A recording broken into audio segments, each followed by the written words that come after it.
Hey yo, we are back and we are doing better than fucking ever today. So, oh, my cheeks are coming nice.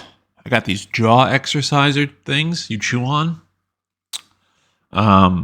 It's not a Jawzrsize, so miss me with that shit. They're like these little cubes, for those of you that are watching on YouTube. These little cubes, and they have different amounts of pressure. There's 3 stages. You know, stage 1's like 20 pounds, stage 2, 30 pounds of pressure. Stage 4 is 40 pounds, some shit like that. And you put them on your molars and you just fucking chew and you see your cheeks just fucking, the muscle just fucking kind of just going crazy. And then like after a while of doing it, you get like these like your cheeks like swell, like you have a sack of Gordas in there or something. But then afterwards, you see your jawline starting to fucking come through, and you're like, damn, that's what it looks like to have a solid jawline? Like, I get it now. I get why chicks dig solid jawlines. I understand it. I'm like, damn, I look a lot better. I look a little younger. Your face doesn't look like it's sagging. Not that mine was, but I can see why it's like tightened up. But yeah, I've been chewing on these fucking things. I do them like 20 minutes a day. I do them twice, 20 minutes each time. Do them on the way into work, way out of work. And then if I'm like sitting on the couch doing some shit, I'll do it again.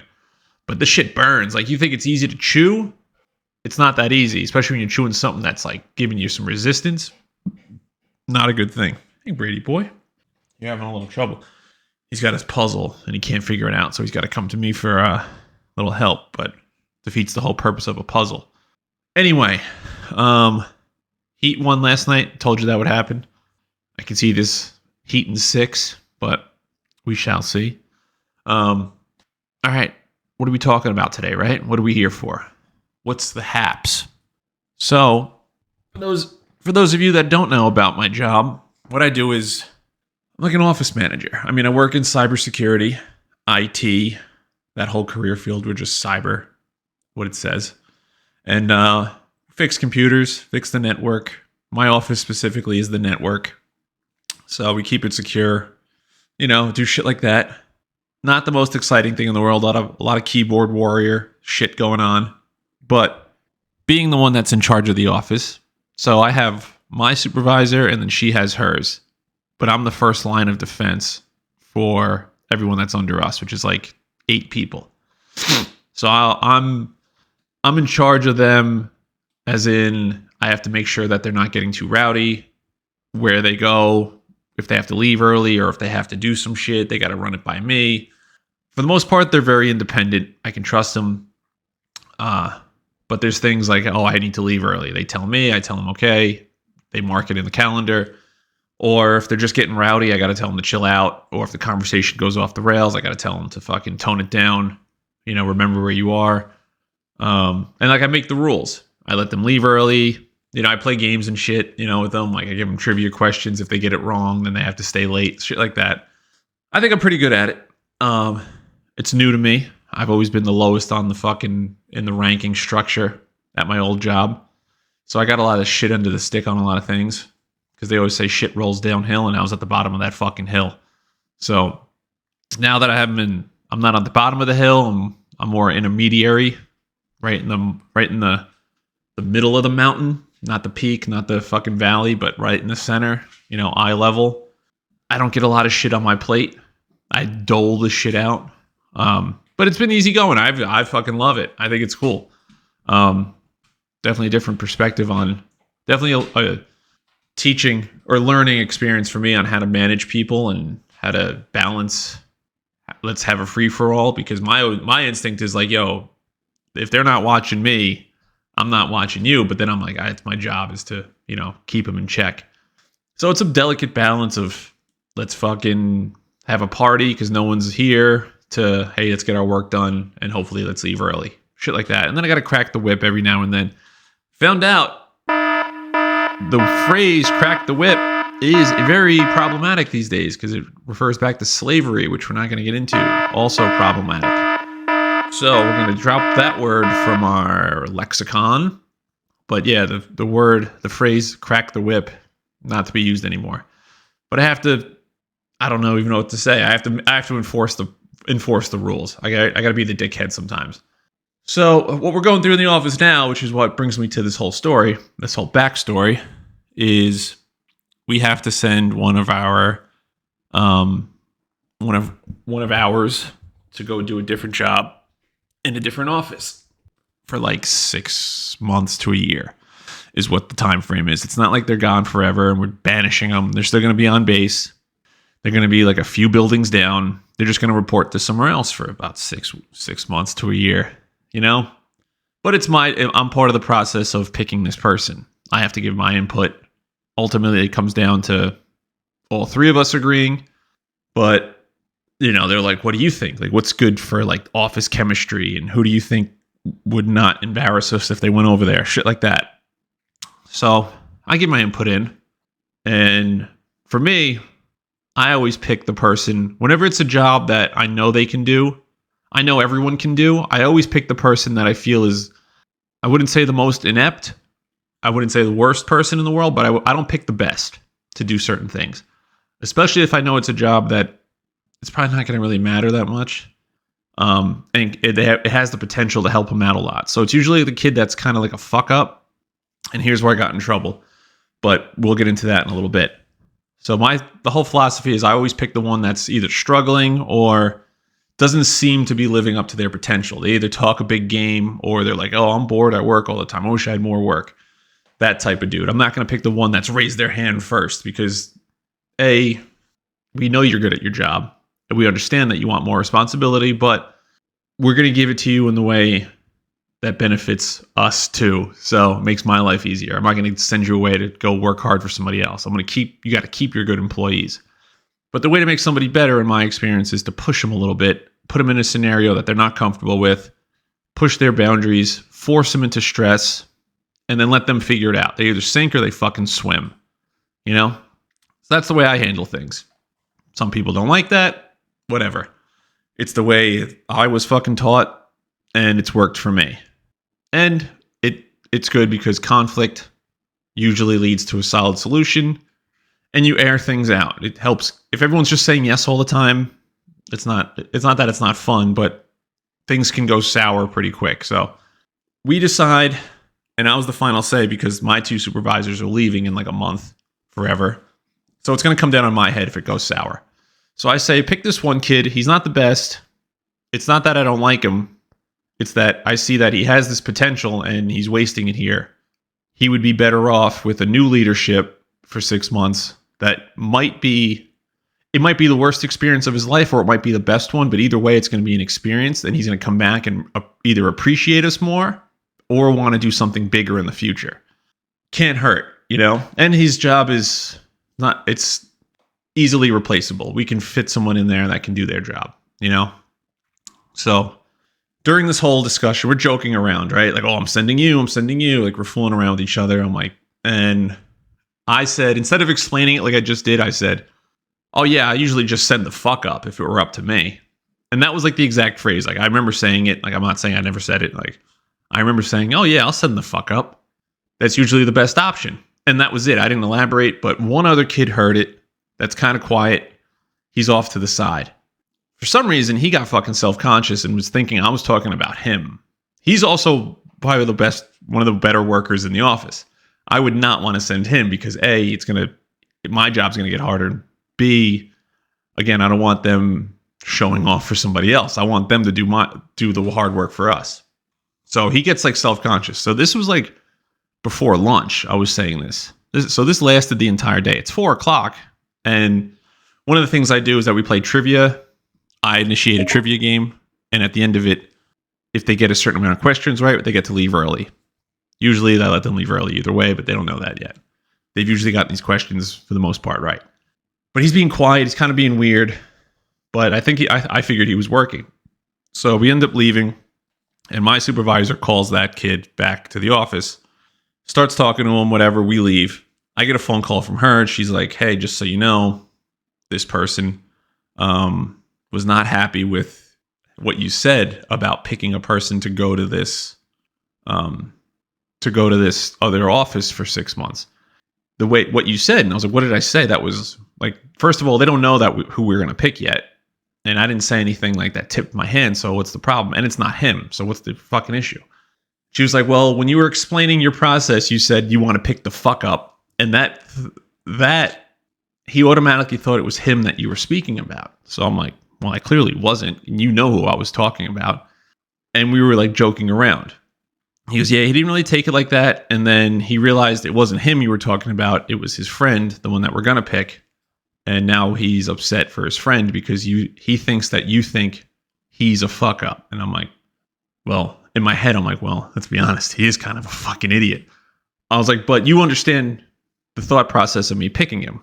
Like, I shouldn't have said that out loud, but it's not that bad. And I explained to you, she goes, yeah, she's like, I get it, but I'm just letting you know, like, he thinks that you're kind of an asshole.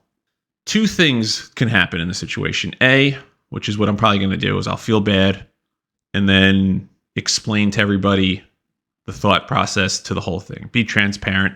Let them know, okay, this is my thought process behind the whole, why I picked this person. Here's here's the potential I see, and it has nothing to do with him being obnoxious. Or I can go the hard ass route and be like, it's my decision, fucking deal with it. I'll sit down and shut the fuck up. Could do that. I'm probably not going to do option B, although I want to do option B. But that's what I was thinking in my head. And I was like, why is this person even complaining? It's not even them getting picked. And I understand you want to stick up for your friend, but hey, we're in the fucking military, all right? Some things are going to get said. Some things you're going to see. Shit's going to happen. And you got to fucking roll with it. But I get where they're coming from. They're little sensitive types. I get it. So that's like the dilemma I'm with at work. So tomorrow morning, I have to go in and explain to these guys the decision, why I made it, and pretty much convince them, like, I'm not an asshole. I'm just doing my job. And now we have to move on. You know, like, that's it, basically. Like, there's nothing, that's it. So I was not a fan. What bothered me so much was that I'm not a fan of this kid he could have said something right in the moment. Like, and I always tell them that too. I get it. I'm higher ranking than he is. But I always tell them, like, you can argue, like, we argue all day long. This is all my office does is they argue about is if the sky is fucking blue or not. But I'm like, you could have spoke up at any point and been like, yeah, that was kind of fucked up. And I would have been like, oh yeah, you're right. But at the same time, we were all joking around. And I said it in a joking manner. Like, he's like, well, who would you pick? Who would you pick? And I was like, I'd pick the fucking dumbest person in the, I'd pick the fuck up. Like that. It wasn't like I was like, you know who I'm going to pick? I'm going to pick the fuck up in this office. And then like looked right at him. Like, I didn't do anything weird like that. We were all joking around. But I get it. People are sensitive these days. Very upset about stupid shit. So that's where we're at. That's my first actually office complaint I've had since I've been kind of in charge. My first complaint ever, really, because it's my first time in charge of something. So I wasn't a fan of it. I understand, like, it's a process and I'm going to eventually do something stupid. So this isn't even the worst thing I could have done. This is very, like, minor. But I get it now, because now I'm thinking in my head, like, I have to balance what they expect of me and what I'm expected of. And there's going to be times where I'm the bad guy, and like they might not like me for like a week. Like, hey, I got rid of one of their friends. They're gonna be like, oh, you sent this kid off. Like, they're gonna look at me like I'm the fucking bad guy. It's like, I'm just doing my job. When they rank up and they're in this position, they're gonna probably feel the same way. They might not say it. They probably will think it. And it's just like a tough decision. Like, we have to send a name up, and here's my thought process behind it. You know, it's not that hard, but yeah, it's just been kind of like weighing ever since I got that phone call. Like, this kid complained. I'm like, man, like, I really got to watch that. Like, they say some crazy shit in this office. They were talking about like super cum the other day. The kid that we're sending was talking about how his family has super sperm, and he went to the doctor and the doctor confirmed it, which is definitely a fucking lie. But stop the cap. But he fucking, I think he has potential. I think he's just been in the same position for 3 years, and he's 21 years old, and he thinks he knows everything about the entire world. Oh my God, if you know everything, you know how to treat people, then go out there and show us then. It's either going to make you or break you. And if you have a bad experience, that sucks. If you have a good experience, I'm sorry you have to come back in 6 months. But either way, it's going to be an experience, and he can learn from it. Even bad experience, I think it was Loki that said, I count experience as experience. So hopefully this fucking little brat decides to fucking man up, put his fucking money where his mouth is, and fucking walk the walk for once. Jesus.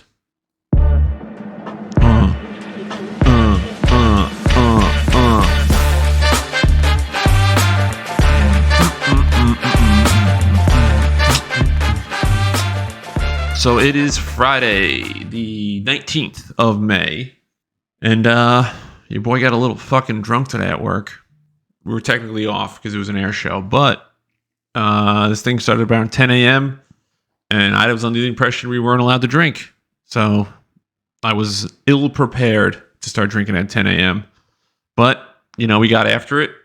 I had about 9 Trulies before 1 o'clock.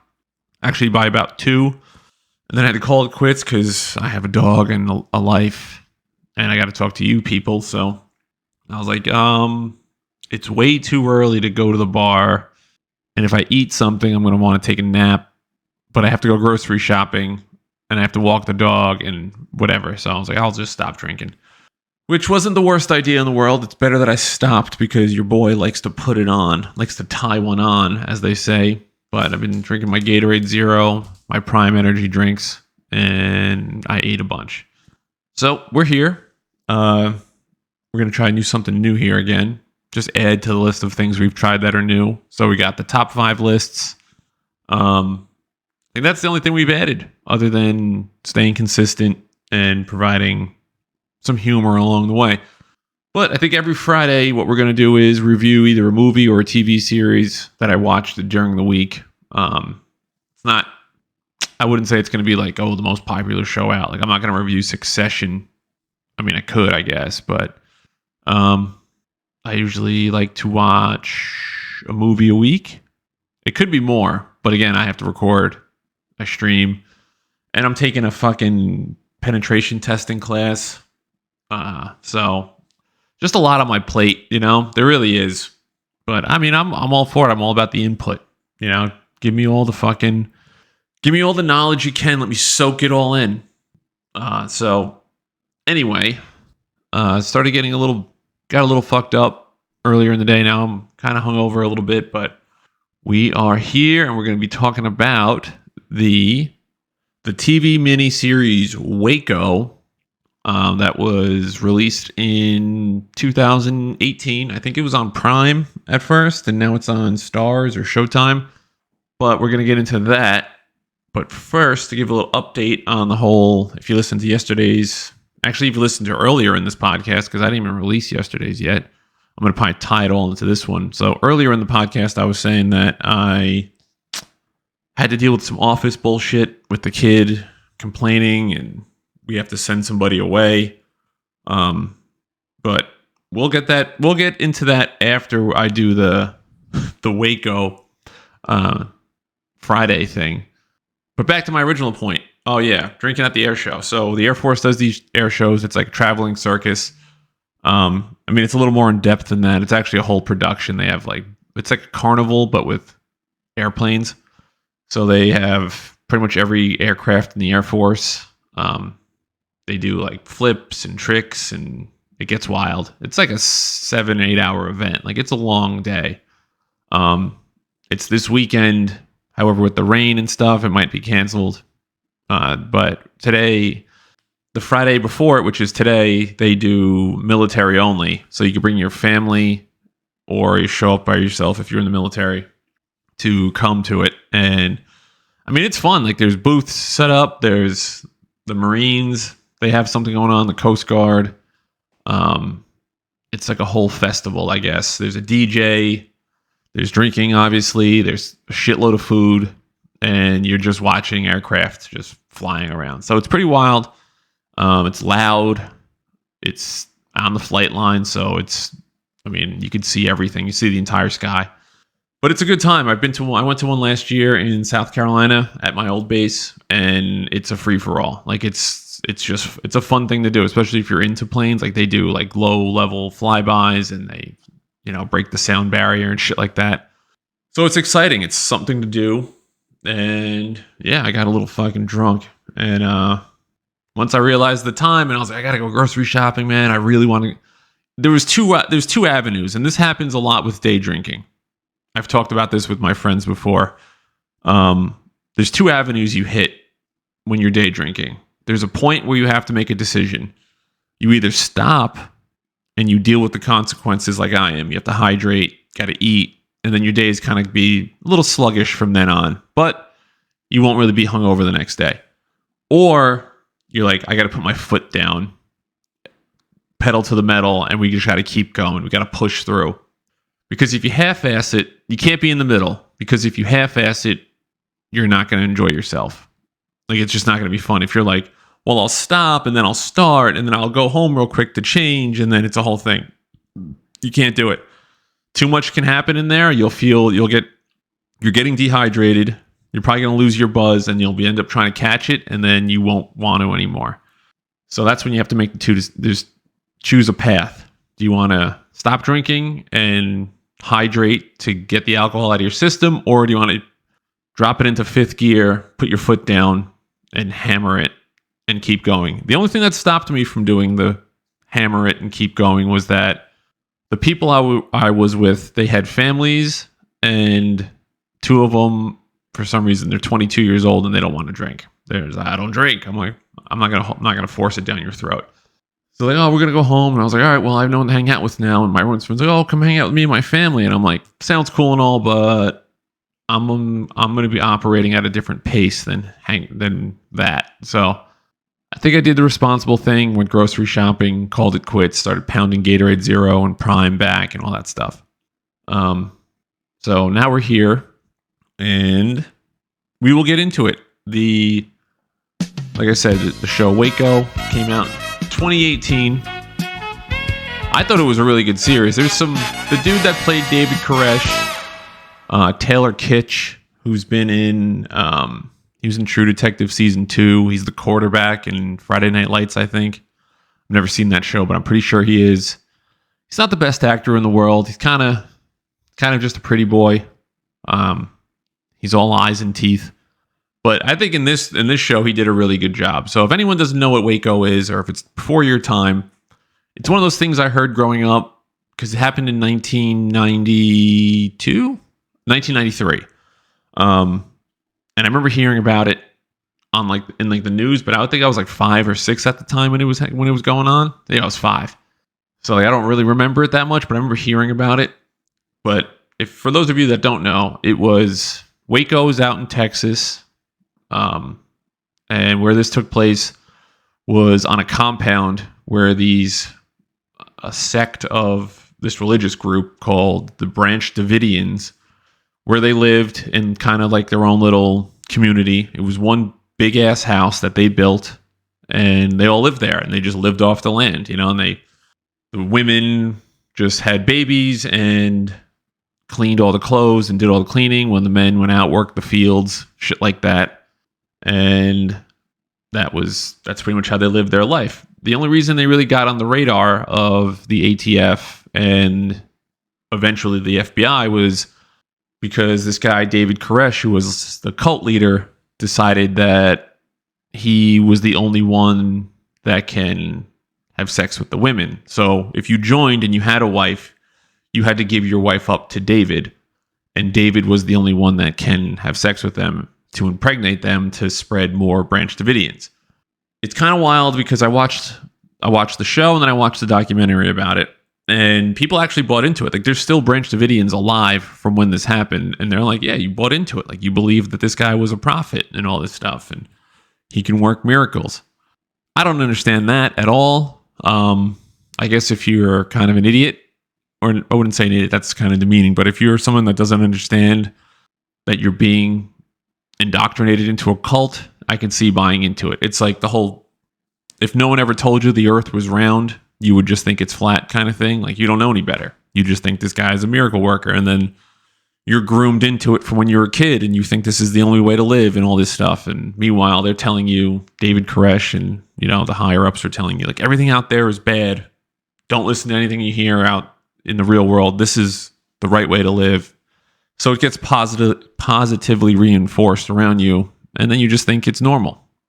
But this dude decided to start sleeping with children that were like 12, 13, 14, and that started getting on the government radar, because you can't obviously do that.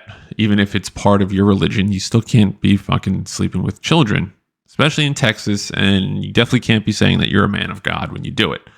So that was one thing that got him on the radar. The second thing was that they were trafficking guns.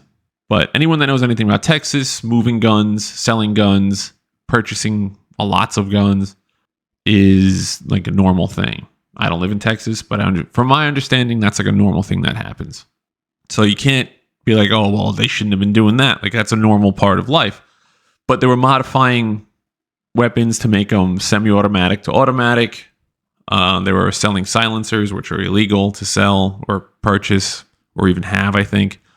So again, that got on the ATF's radar. So the ATF is like, we have to take this guy down. And the ATF just fucked around at Ruby Ridge, which is a whole nother thing, and shot a civilian. And they shot an innocent bystander and they died. So the ATF was trying to make up for lost time and decided, let's go take out this David Koresh guy. You know, they can get the guns, they can stop a pedophile, and we can make a name for ourselves. And they do a pretty good job in the show of portraying the ATF trying to be blowhards.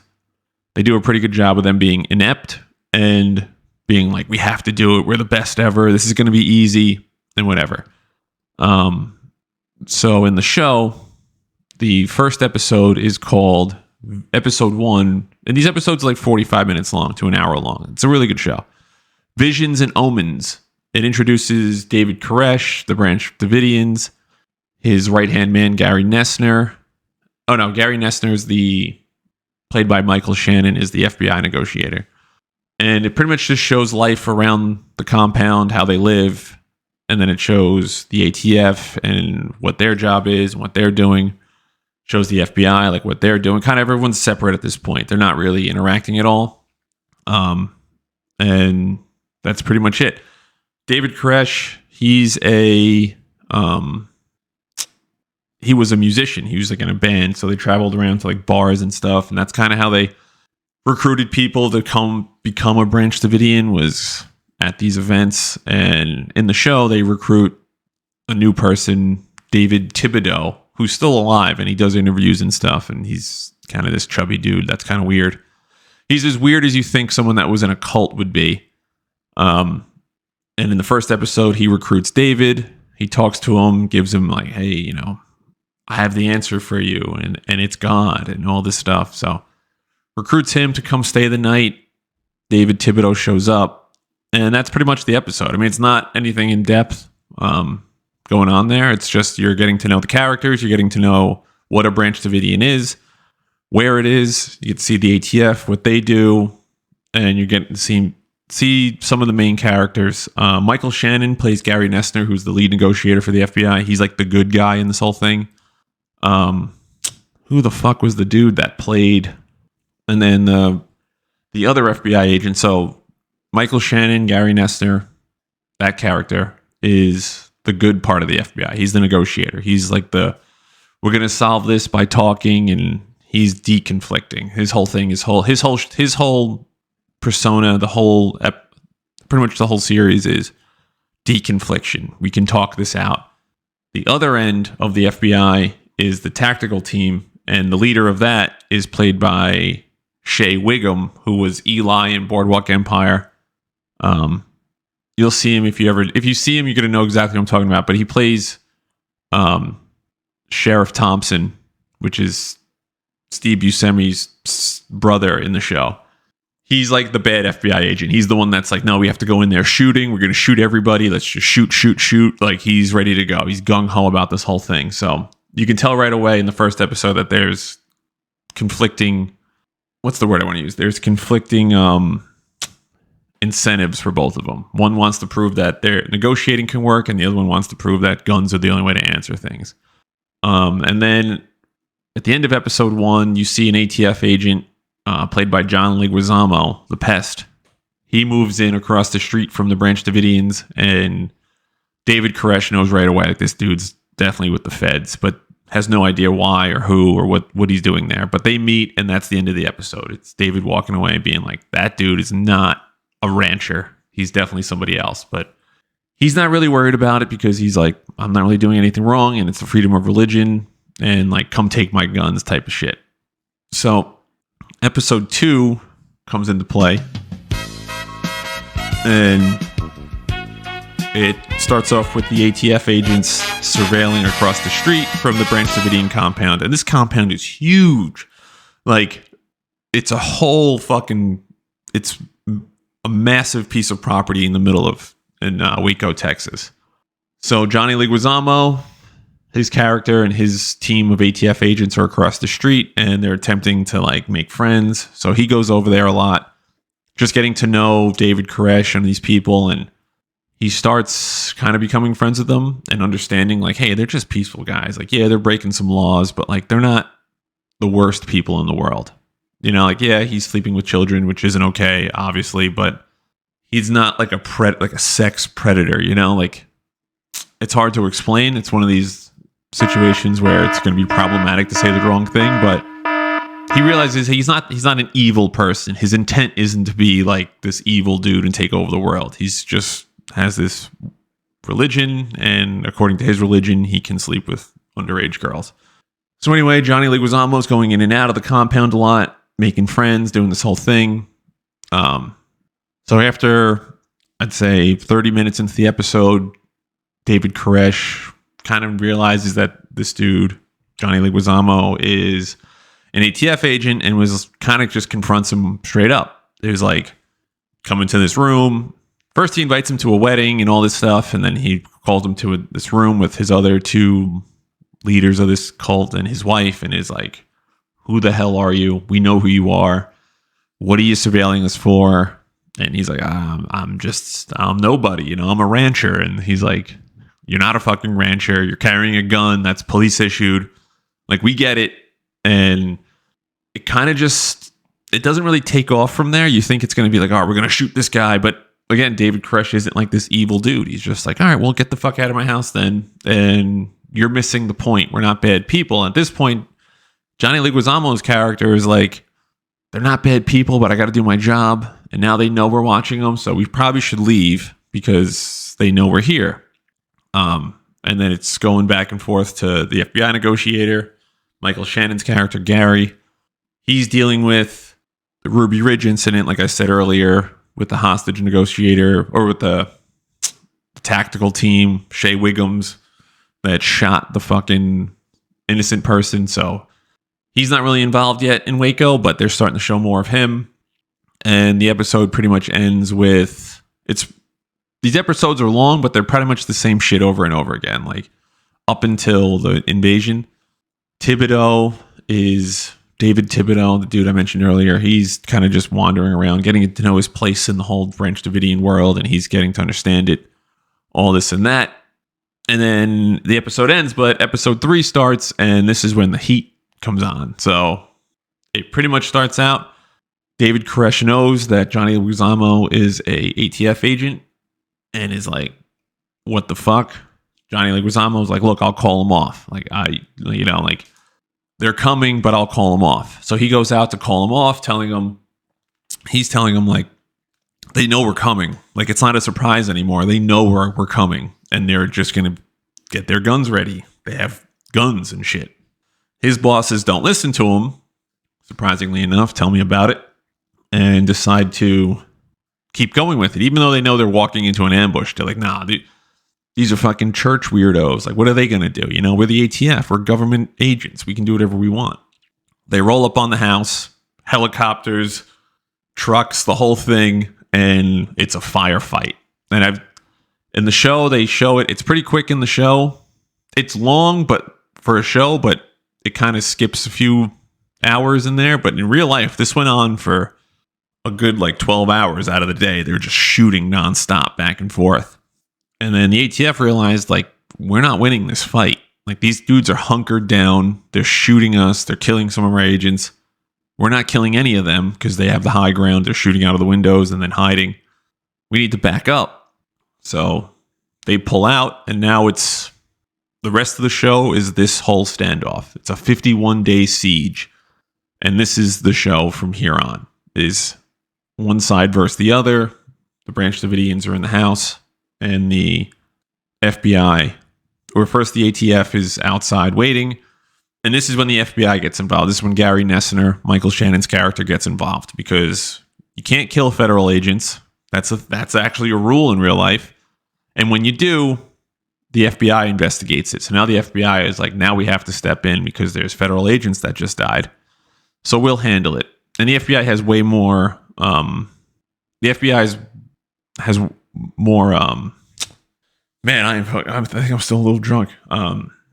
They have more power than the ATF. They have more money than the ATF. They have more resources. That's the word I'm going for. They have more resources than the ATF. So they show up and they're setting up a camp. They got everything going. They're ready to go. They have agents all over the place. They have a tactical team watching. They secure the backyard, secure the front yard.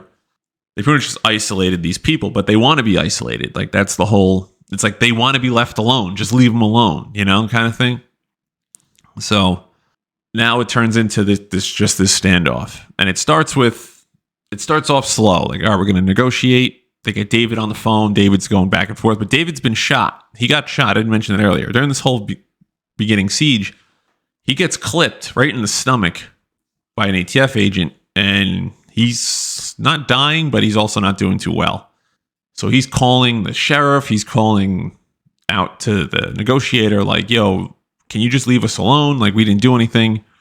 And it goes back and forth, and it pretty much is like, give up and we'll leave you alone. And he's like, I'm not giving up. You're on my property. I can shoot you if you're on my property. No, you can't. Yes, you can. Yada, yada, yada. So that goes on and on and on. Episode 4 is when they decide to start getting a little more tactical, because Shea Wiggum, Mitch Decker, I guess, the FBI agent that's in charge of the tactical team, is like, we're giving these guys too much of a fucking leash. We need to get the fuck in there. We're going to start blowing shit up. While Nessner is like, no, we need to talk it out. I'm a negotiator. I can talk anyone out of anything. We should never shoot, this and that. So they start going more aggressively. But the whole breakdown in this whole thing was that one side of the FBI wasn't talking to the other side of the FBI. So every time Gary made a little progress with David, the tactical team did something wild, like blast music in the middle of the night, turn the power off, shit like that. Or they like destroyed something on the property. And then Dave would be like, well, you just destroyed something when you said you wouldn't. And then negotiators are fighting with the tactical team. They go back and forth. It just became like complicated, because this is one of the first times this has ever happened. So like no one really knew the best way to handle it, other than I'm in charge. No, I'm in charge. No, I'm in charge. No, I'm in charge. So episode 4 is when you can see the dichotomy of the FBI. Like, there's one team that wants to just go gung ho, and the other side wants to be negotiating. And you can tell that that's going to be a conflict for the rest of the show. So it's mostly negotiating, going back and forth. What can we do? What do you want from us? We're not going to leave. David says, if you release this message that I'm going to read to the news, I'll come out. And he releases it. They agree. They're like, all right, we got it. He ends up recording himself talking. Meanwhile, he's got blood all over him. He sends out this message to the news, and the news, in typical news fashion, airs it and then starts making fun of it, and is like, this guy's a kook. He sees the news and he's like, well, fuck it, I'm not coming out now. Like, no one believes in what I'm doing, then fuck it, I'll just stay in here. So that's when the negotiation gets reset. Episode 5 kicks off, and now they're doing the full-on aggressive approach. They're blasting music in the middle of the night. This is the kind of shit, I think it's illegal to do this, but it's illegal for the FBI to do it. In like war, I think you can do it, where you just blast music, you make crazy sounds with speakers to keep them up the entire night. It's just psychological warfare at that point. And the goal is to make them so uncomfortable that they have to come out, because they're like, fucking, this sucks, man. Just turn the music off. I'll do anything you want, type of thing. And they turn the lights, big ass bright floodlights and spotlights on the house in the night, so they never get any sleep. It just drives them crazy, basically, is the whole goal of it. And then you want them to get aggressive, so you have justification to shoot them. So that's episode 5. Is, if episode 4 was the negotiating part, episode 5 is the opposite of that. We're gonna try to shoot these people as they come out. So there's conflicting reports on how this all happened, but the reason the tactical team started getting more aggressive was because they said that the Branch Davidians were pointing guns at them from the window, and that they're just protecting themselves. But pretty much at this point, Gary, the negotiator, is like, he's pushed out of the circle of the FBI. Like, they was like, we're not negotiating anymore. We're going in hard. We're going to fucking take them out. There's nothing you can do about it. Nice try, but we're going to go guns blazing. So this is like day like 45 of this shit going on. Like they've been blasting music for like 30 straight days. And like it's chaotic. Like you hear it in the show and you're like, God damn, man, that's got to be frustrating for them. So episode 6, which is the finale of it, is Day 51 is the name of the episode. And this is the final push for getting these people out, and they're going to assault the place. Now the footage you see in real life is crazy. And the footage in the show, the way it's recreated, it's almost spot on what they did. So they wake up that morning, day 51, and the FBI gets the green light to move in with tanks and shit, and that's what they do. Their plan was to hook up tear gas to the front of a tank, have the tank roll into the building, light off the tear gas, and that'll force everybody out. So these people are like rats. That's the way I compared them. They're just rats. Like they're not going to leave. They'll do anything to stay in this house. So they see this tank coming. The tank runs into the house, and now it's just chaotic. This place is filling up with smoke. So they send all the women and children down into they call it the safe, but it's like the kitchen. It's like the freezer in the kitchen, the fridge in the kitchen, which is mostly airtight. So they send all the women and children there, and this tank is just backing up, going forward, dropping smoke, backing up, going forward, dropping smoke. And now troops are moving in, shooting smoke. And the whole theory was if they fill up enough smoke, then these people are going to have to come out. It didn't happen that way. So the place fills up with smoke and tear gas after a certain amount of time, and all it takes is a little bit of a spark, becomes flammable, and sure enough, there's a fire that starts, and the entire compound is on fire. Because this isn't like fireproofed. Again, this is like the 90s before a lot of this fireproofing, and and it's Texas where there's no regulations at all, and they built this house by themselves. So there's no fireproofing. This thing's like a fucking tinder box. So it goes right up in flames. Plus the tear gas is just fueling it. So this place goes up in flames. And there's a lot of like, unreasonable camera scenes with dudes just running around and flames and stuff. But what made it worse was that the women and children are stuck in the fucking, or stuck now with smoke getting pushed in because there's tear gas and there's real smoke coming into this walk-in freezer where they're laying in, thinking they're safe. So they get smoked out and then obviously engulfed in flames. And then other women and children tried getting out of the storm shelter, but because the tanks rolled around and stuff, the door got jammed with dirt, so they couldn't get out because of that. So Shea Wiggum, the tough guy, tactical guy, is running around the building like, get these fucking people. Now he's like freaking out because he's killing innocent people.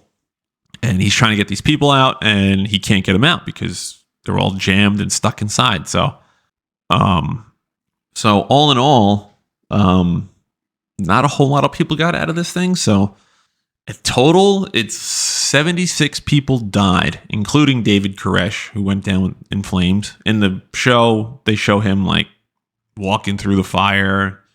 He's sitting there, and then his friend shoots him, and then he shoots himself, or vice versa. But they don't survive. And it was 76 people died, and it was, I think it was like 30 children, some shit like that, some crazy high number. Yeah, it was like 30 children, 22 children died. And 20 agents, ATF agents got injured. I don't know how many of those died, but people died on both sides. But these guys, the Branch Davidians, were just stuck inside, and they're just on fire. And now you're dead. So yeah, it's controversial for a number of reasons. Freedom of religion, constitutional right, is one of them, and that's what they kind of go back and forth on in the show a lot. And like most documentaries that I've seen after the fact have said, like, is it freedom of religion that got infringed on, or can you even have a religion that breaks laws, and umbrella that into it's my religion kind of thing. Pretty sure the Supreme Court has gone both sides of that, or at least courts have been on both sides of that. Like, yeah, you can do certain things under the banner of freedom of religion, but not everything. So there's that. Like, whichever side you fall on of that, but sleeping with kids is mainly going to get you fucking jammed up every time. So definitely don't sleep with children. And then it was like, did the FBI just go way too far during this whole thing? Like the ATF, I get it. They're doing their job. They probably went way too far off the rip with like 100 agents or some shit to take out, to serve a subpoena, basically, is what they were doing. Probably a better way to do that. But then the FBI comes in and they got tanks, they got helicopters, they're doing the psychological warfare, and they end up killing 76 people inside. And it's like, did the government just overstep its boundary by like a lot? Like, we don't sign up for that as Americans, I don't think. Like, that's why they have, I think it's the Third Amendment, some shit like that. So there's an amendment in there somewhere that says you can't use the army or the military on American soil. I'm in the military, I should know that. But the FBI was using tanks and helicopters, and it's like they might as well be a military at that point. So there's that whole thing, and it's like, if you would have just left them alone, their whole thing was like they just want to be left alone. You know, like they didn't. Yeah, they broke some laws, but I mean, everyone breaks laws. You know, shout out to all the lawbreakers out here. But their whole thing the entire time was like, if you just leave, we're gonna be fine. You know, like we're not gonna bother anybody. And the FBI is like, no, we can't really leave now because it's gonna make us look bad. So now we have to stay. And now you're gonna get the full throttle of the FBI because it makes everyone look bad. Like the president was getting involved. Everyone was getting involved. So it just became too big, and the FBI doesn't look like a bunch of pussies because other people are going to be like, well, if the FBI's backing down, we just got to wait them out. So that's the other whole thing of it is, should they have just backed off and been like, all right, well, we're going to arrest you when we see you in public, so we'll just wait till you're on your own, go into one of your shows.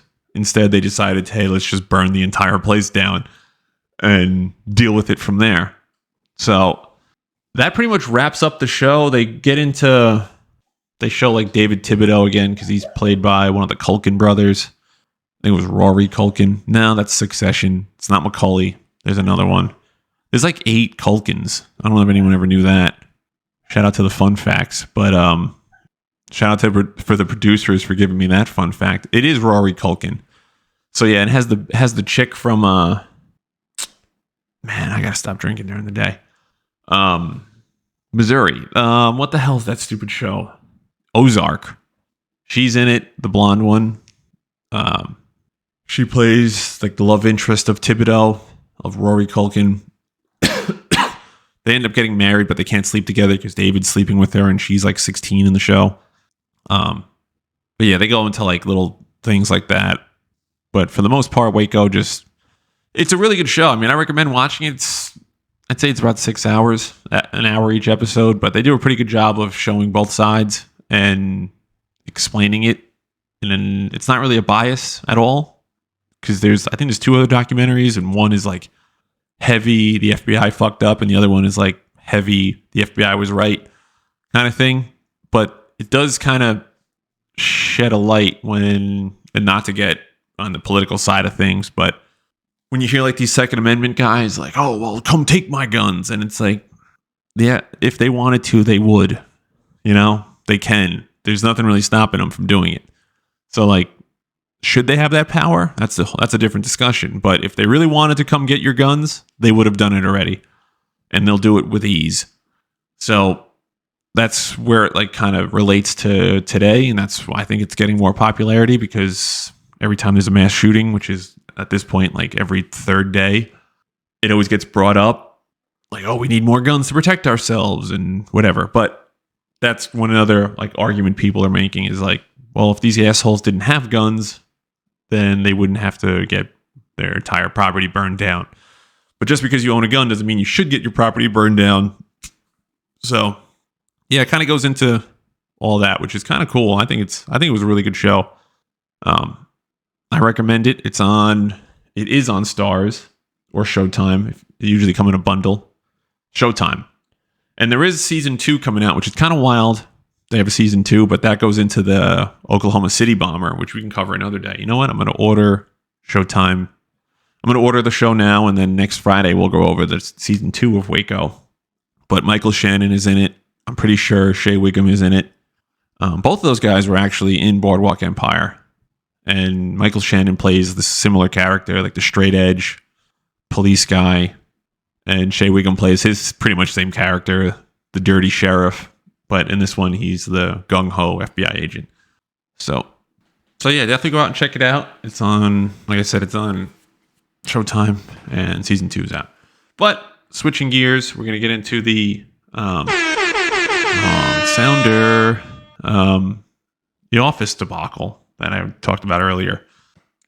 So, now that you know the backstory about yesterday, today was the day we needed to pick somebody, and turns out we are picking a different person for, I guess, multiple reasons. I don't really know. They were like, we're going to pick somebody else. Are you cool with that? I'm like, yeah, I don't give a shit anymore.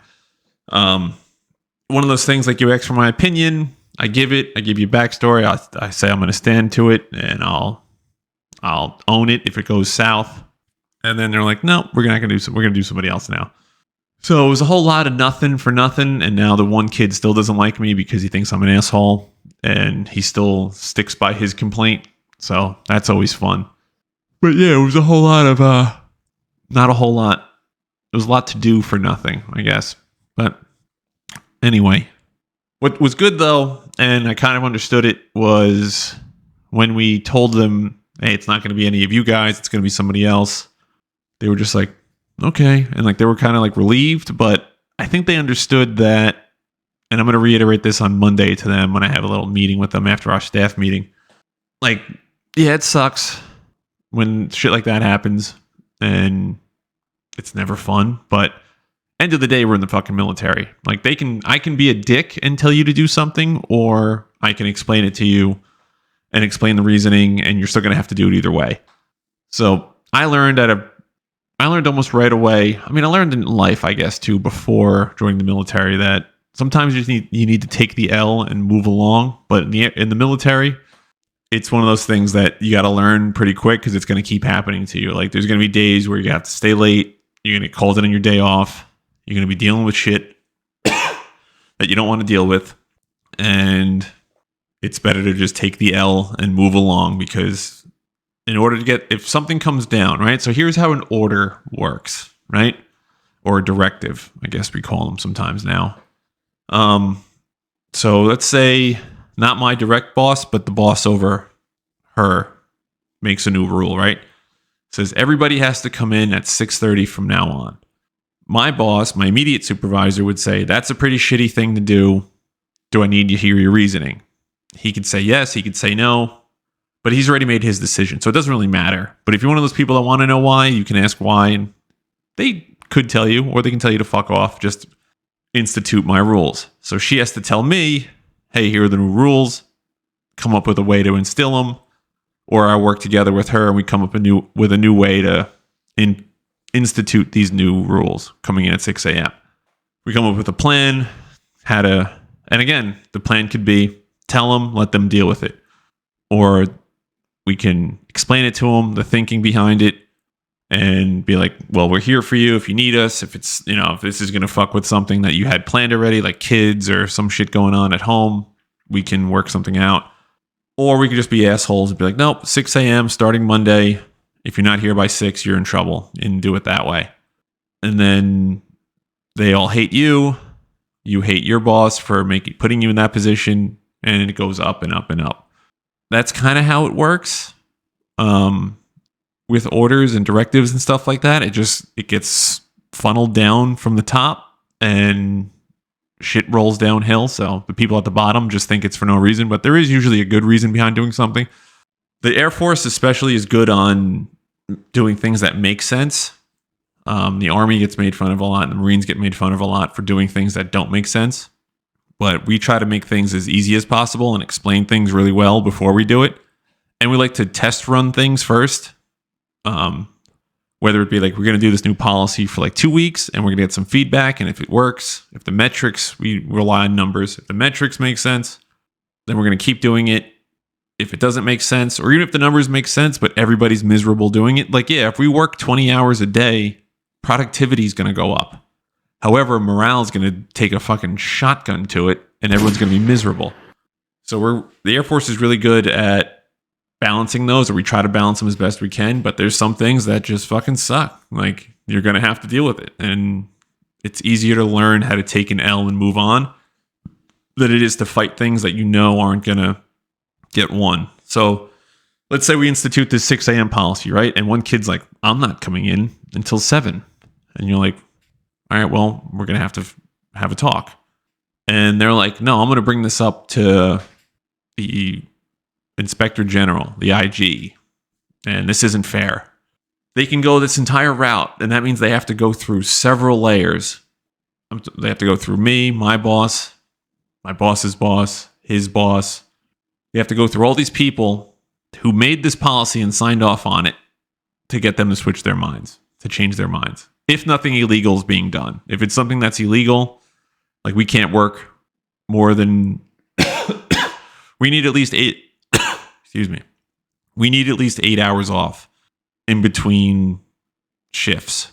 That's like a Air Force wide policy. Some things can change, like on the fly. If shit has to get, there's a fire, you're not going to be like, well, my 8 hours are done, I'm going home. Like, it happens, but for every 12 hours, you get 8 hours off. That's just how it works. So, if nothing's illegal, nothing illegal is happening. If we're going on 12-hour shifts from now on, that's legal. They can do that. If someone wants to complain about it, that's fine, but they're not going to get anywhere. Now, if it's like, no, you're working 20 hours a day with no lunch break, none of this stuff, that's a real complaint, and then that's something that can get overturned.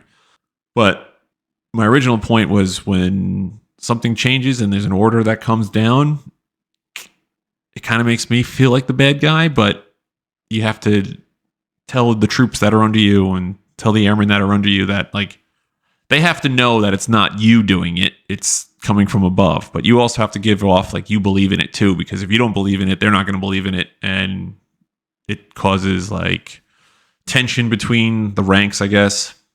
So you have to kind of sell it to them, like, all right, we're coming in at 6, but, you know, we can take a 3-hour lunch now, and, you know, we're going to do this and that. We're going to leave early on Fridays, or we're going to, you know, have a 3-day weekend every other week, some shit like that. So there's ways around it. If you're a good office manager, you can balance it out. So I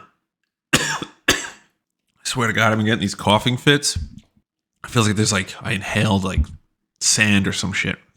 But anyway.